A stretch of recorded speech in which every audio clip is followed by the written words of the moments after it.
Champions ట్రోఫీలో భాగంగా పాకిస్తాన్లో న్యూజిలాండ్ దక్షిణాఫ్రికా మధ్య జరిగిన రెండవ సెమీఫైనల్ మ్యాచ్లో న్యూజిలాండ్ జట్టు సూపర్ పర్ఫార్మెన్స్తో అద్భుత విజయాన్ని దక్కించుకుంది. ఛాంపియన్స్ ట్రోఫీ చరిత్రలో ఎప్పుడూ నాకౌట్ మ్యాచ్ ఆడని దక్షిణాఫ్రికా న్యూజిలాండ్ జట్లు మొదటిసారి ఇలా తలపడ్డాయి. ఈ పోరులో న్యూజిలాండ్ విజయాన్ని దక్కించుకుని ఫైనల్స్కు అడుగుపెట్టింది. ఇక దక్షిణాఫ్రికా జట్టు ఎప్పట్లాగే చోకర్స్ అనే బిరుదును సార్థకం చేసుకుంటూ ఇంటిదారి పట్టారు.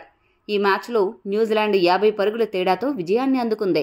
పాక్ పిచ్చులు స్పిన్నర్లకు అనుకూలిస్తాయని తెలిసి కూడా కేవలం ఒకే స్పిన్నర్తో దక్షిణాఫ్రికా బరిలోకి దిగినప్పుడే వారి ఓటమి ఖాయమైంది. దక్షిణాఫ్రికా జట్టులో సరైన స్పిన్నర్లు లేకపోవడం వల్ల న్యూజిలాండ్ జట్టు ఆడుతూ పాడుతూ భారీ స్కోరు చేసి అదరగొట్టింది. ఈ మ్యాచ్లో కేన్ మామ కేక పుట్టించే ఇన్నింగ్స్ ఆడగా రాచిన్ రవీంద్ర రఫాడించే బ్యాటింగ్తో అదరగొట్టాడు. వీరిద్దరి బ్యాటింగ్ దెబ్బకి దక్షిణాఫ్రికా ఆటగాళ్ల ఆత్మస్థైర్యం సగం దెబ్బతిని ఉంటుంది. ఒకానొక దశలో దక్షిణాఫ్రికా మంచి ఫైట్ ఇస్తున్నట్లు కనపడిన న్యూజిలాండ్ స్పిన్నర్ల ఎంట్రీతో ఒక్కసారిగా సీన్ మారిపోయింది. స్పిన్నర్లను ఎదుర్కోవడంలో దక్షిణాఫ్రికా చాలా వెనుకబడి ఉంది. ఆ లోపాన్ని అధిగమించలేకే ఈ మ్యాచ్లో ఓటమిని చవిచూసింది. ఓడిపోయే యుద్ధంలో వీర పోరాటం చేసినట్లు మిల్లర్ చివరి వరకు ఉండి బ్యాటింగ్ చేసి ఛాంపియన్స్ ట్రోఫీ చరిత్రలోనే అత్యంత వేగవంతమైన సెంచరీస్ సాధించినా ఆ కష్టమంతా కూడా బూడిదలో పోసిన పన్నీరుగా మారింది. చివరికి దక్షిణాఫ్రికాకు కన్నీరే మిగిలింది.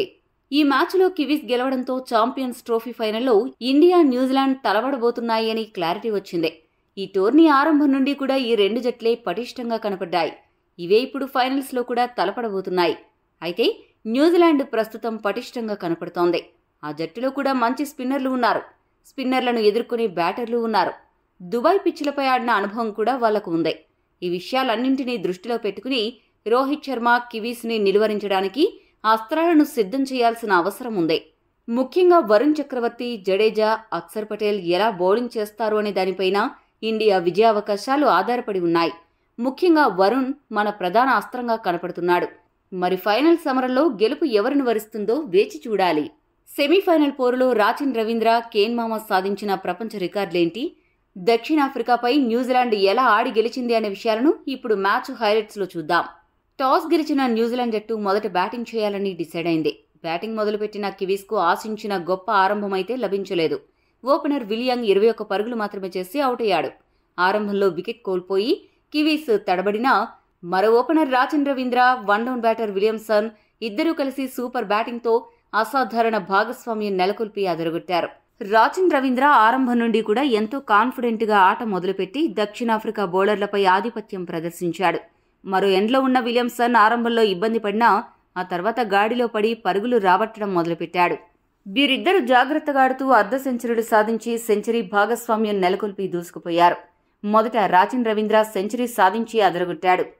న్యూజిలాండ్ జట్టు తరపున అత్యంత తక్కువ వయసులో వన్డేలలో 5 సెంచరీలు చేసిన ఆటగాళ్ల జాబితాలో రవీంద్ర 2వ స్థానాన్ని దక్కించుకున్నాడు. విలియమ్సన్ మొదటి స్థానంలో ఉన్నాడు. వీరిద్దరూ కలిసి 164 పరుగుల భాగస్వామ్యం నెలకొల్పిన తర్వాత 108 పరుగుల వ్యక్తిగత స్కోర్ వద్ద రాచిన్ రవీంద్ర అవుట్ అయ్యాడు. రవీంద్ర అవుట్ అయిన కొద్దిసేపటికే సెంచరీ సాధించిన విలియమ్సన్ 102 పరుగుల వద్ద పెవిలియన్ చేరాడు. అలా ఈ మ్యాచ్లో ఇద్దరు న్యూజిలాండ్ ఆటగాళ్లు సెంచరీలు సాధించి ఆ జట్టును ఆదుకున్నారు. న్యూజిలాండ్ ఆటగాళ్లు ఈ టోర్నీలో ఇప్పటి వరకు 5 సెంచరీలు సాధించారు. దీంతో ఛాంపియన్స్ ట్రోఫీ చరిత్రలో ఒక టోర్నీలో అత్యధిక సెంచరీలు సాధించిన జట్టుగా న్యూజిలాండ్ నిలిచింది. న్యూజిలాండ్ తరపున ఐసీసీ వన్డే టోర్నమెంట్లలో అత్యధిక సెంచరీలు చేసిన ఆటగాడిగా రాచిన్ రవీంద్ర అరుదైన రికార్డు సాధించాడు. రవీంద్ర ఇప్పటి వరకు ఐసీసీ వన్డే టోర్నమెంట్లలో 5 సెంచరీలు సాధించాడు. ఇక కేన్ విలియమ్సన్ ఏమో దక్షిణాఫ్రికా జట్టుపై వరుసగా 3 సెంచరీలు సాధించిన ఏకైక ప్లేయర్గా చరిత్ర సృష్టించాడు. అంతేకాకుండా న్యూజిలాండ్ తరపున ఒక ప్రత్యర్థి జట్టుపైన హ్యాట్రిక్ సెంచరీలు సాధించిన ఏకైక ఆటగాడిగా కూడా విలియమ్సన్ నిలిచాడు. విలియమ్సన్ అవుట్ అయ్యాక 5వ స్థానంలో వచ్చిన టామ్ లాథమ్ 4 పరుగులకి అవుట్ అయ్యాడు.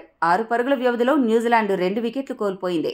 అయినా కూడా ఎక్కడా ఒత్తిడికి లోను కాకుండా న్యూజిలాండ్ మిడిల్ ఆర్డర్ బ్యాటర్లు డారెల్ మిచెల్, గ్లెన్ ఫిలిప్స్ ఇద్దరూ కలిసి దక్షిణాఫ్రికా బౌలర్లపై విరుచుకుపడుతూ స్కోరు వేగాన్ని పెంచారు.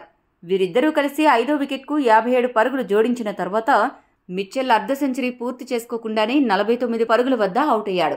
ఇక చివరి వరకు క్రీజులో ఉన్న గ్లెన్ ఫిలిప్స్ 49 పరుగులు, చివరిలో వచ్చిన బ్రేస్వెల్ 16 పరుగులు చేయడంతో న్యూజిలాండ్ జట్టు 50 ఓవర్లకు గాను 6 వికెట్లు నష్టపోయి 362 పరుగుల భారీ స్కోరు చేసింది. దీంతో ఛాంపియన్స్ ట్రోఫీ చరిత్రలో అత్యంత భారీ స్కోరు చేసిన జట్టుగా న్యూజిలాండ్ నిలిచింది. దక్షిణాఫ్రికా బౌలర్స్లో లుంగి ఎంగిడి 3 వికెట్లు, రబాడా 2 వికెట్లు, ముల్డర్ 1 వికెట్ దక్కించుకున్నారు. 363 పరుగుల విజయలక్ష్యంతో బరిలోకి దిగిన దక్షిణాఫ్రికాకు ఆరంభంలోనే షాక్ తగిలింది. ఓపెనర్ రాన్ రికెల్టన్ 17 పరుగులు మాత్రమే చేసి అవుట్ అయ్యాడు. ఈ పరిస్థితుల్లో మరో ఓపెనర్ దక్షిణాఫ్రికా captain Temba Bavuma, one down batter van der Dussen ఇద్దరూ కలిసి రెండో వికెట్కు 105 పరుగుల భాగస్వామ్యాన్ని నెలకొల్పారు. బౌమా ఇబ్బందిగా బ్యాటింగ్ చేస్తూ క్రీజులో నిలదొక్కుకోవడానికి ప్రయత్నించాడు. అవుట్ అయ్యే ప్రమాదం నుండి తప్పించుకున్నాడు. మరోవైపు డస్సెన్ మాత్రం సూపర్ బ్యాటింగ్తో ఆకట్టుకున్నాడు. వీరిద్దరి భాగస్వామ్యం సాఫీగా సాగిపోతూ దక్షిణాఫ్రికా బాగా ఆడుతోంది అనుకుంటున్న తరుణంలో సాంట్నర్ ఎంట్రీ ఇచ్చి లెక్క మొత్తం మార్చేశాడు. మొదట 56 పరుగుల వద్ద బౌమాను అవుట్ చేసి సాంట్నర్ ఆ తర్వాత కొద్దిసేపటికే 6 పరుగుల వ్యవధిలో 69 పరుగుల వద్ద డస్సెన్ను, 3 పరుగుల వద్ద క్లాసెన్ను అవుట్ చేశాడు. దీంతో ఒక్కసారిగా దక్షిణాఫ్రికా గెలుపు అవకాశాలు సన్నగిల్లాయి. సాంట్నర్ సూపర్ స్పెల్ కారణంగా దక్షిణాఫ్రికా కుదేలైంది. ఆ తర్వాత తేరుకోలేకపోయింది. ఈ షాక్ నుండి తేరుకోకముందే 31 పరుగుల వద్ద మార్కరంను రవీంద్ర అవుట్ చేయగా, ముల్డర్ను 8 పరుగుల వద్ద మైకేల్ బ్రేస్వెల్ అవుట్ చేశాడు. లక్ష్యంలో సగం స్కోరు కూడా చేయకముందే దక్షిణాఫ్రికా బ్యాటర్లు అందరూ అవుట్ అవడంతో దక్షిణాఫ్రికా గెలుపు అవకాశాలు పూర్తిగా ఆవిరి అయ్యాయి. ఒకవైపు వికెట్లు పడుతున్నా మిల్లర్ చివరి వరకు క్రీజులో ఉండి ఒంటరి పోరాటం చేసి 67 బంతుల్లోనే సెంచరీ సాధించాడు. దక్షిణాఫ్రికా ఓడిపోయే తేడాను మిల్లర్ తగ్గించగలిగాడు గాని గెలిపించలేకపోయాడు. అతడికి ఎవరైనా సపోర్ట్ చేసుంటే ఈ మ్యాచ్లో దక్షిణాఫ్రికా ఖచ్చితంగా గెలిచి ఉండేది. ఈ ఏడాది మిల్లర్ ఐపీఎల్లో లక్నో తరపున ఆడుతున్నాడు.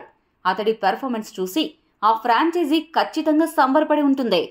న్యూజిలాండ్ బౌలర్లలో సాంట్నర్ 3 వికెట్లు, గ్లెన్ ఫిలిప్స్, మ్యాట్ హెన్రీ చెరొక 2 వికెట్లు, బ్రేస్వెల్, రవీంద్ర 1 వికెట్ దక్కించుకుని న్యూజిలాండ్ విజయంలో కీలక పాత్ర పోషించారు.